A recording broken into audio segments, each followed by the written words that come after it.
Tensions on the Korean peninsula remain high this evening after North Korea yesterday bombarded a South Korean island, killing 2 Marines, South Korean Marines, and injuring several others. Countries around the world, including the United States, have been urging restraint be exercised. President Barack Obama said that his country will stand by their ally South Korea in the event of any future attack.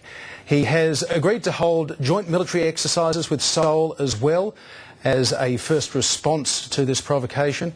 The Foreign Minister Kevin Rudd has pointed to China's key role in potentially diffusing these latest tensions. But my simple message is this to our friends in Beijing, is that the world now needs China to bring more influence to bear on North Korea.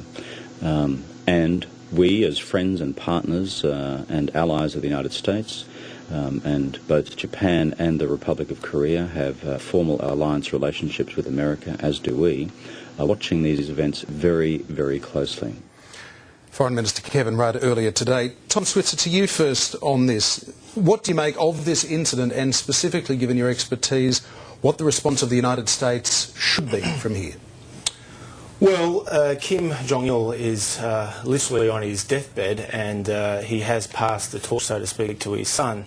So this could be a way for his son to flex his muscles to show that he's burnishing his leadership credentials. It's a hell of a way of burnishing your leadership credentials, but we are talking about North Korea after all. In terms of what should be done, well, look, it's very difficult. A toughly approach doesn't seem to work, but neither does a softly approach.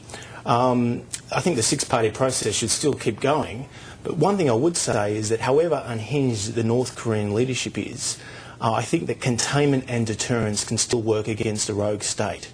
Some advocates in America believe in preemptive strikes. I think those calls will increase in light of what's happened 24 hours ago. But I think that the difference between a rogue state, such as North Korea, and, say, terrorists like Al-Qaeda, a terrorist can run and hide. North Korea has a fixed asset, it has a mailing address, and any leadership would know that if it uses weapons against American interests, it would guarantee massive retaliation. And yet this is a state that just a few months ago sank a South Korean naval vessel. More than 40 were killed. They've sent missiles over Japan in the past. It's yet another act of provocation from a country that has nuclear weapons. At what point do we say the next one could have a mushroom cloud attached to it? Well, it's a very difficult dilemma that policymakers around the world have to face. I mean, this is clearly the hottest of hotspots around the world. At least with the Iranian leadership, they do talk more frequently with their neighbours, and certainly even through back channels through Washington. With North Korea, it's very difficult to have any kind of inlight with them. But again, I think that deterrence and containment can work. I'd stress prudence and not panicking. Okay, Jane Carra.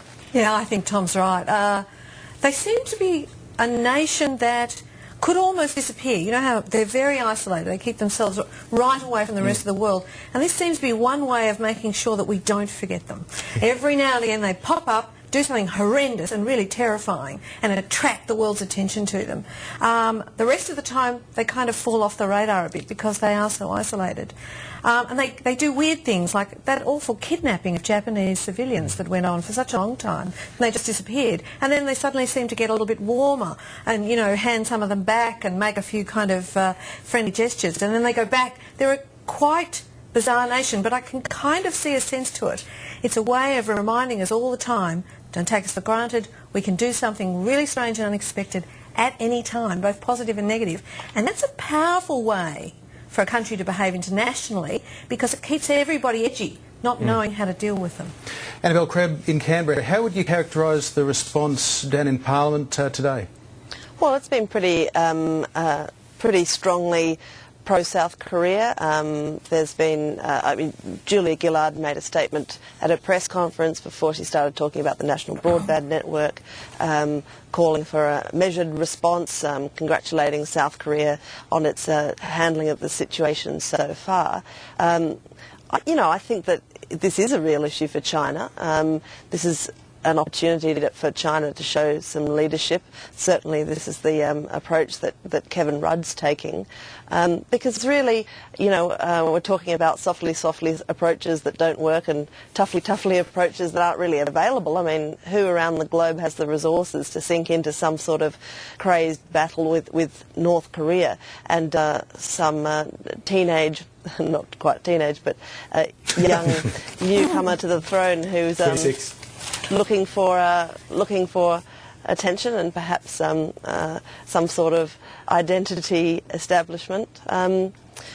This is an opportunity, I think, for China. Whether it will take it up, I guess, is another matter. But certainly the response here in Canberra today has been a fairly stern one. Yeah. Well, coming up a little later in the program, we're going to be speaking to a former Australian ambassador to South Korea who says that maybe the North Koreans aren't as crazy as they would like us to think.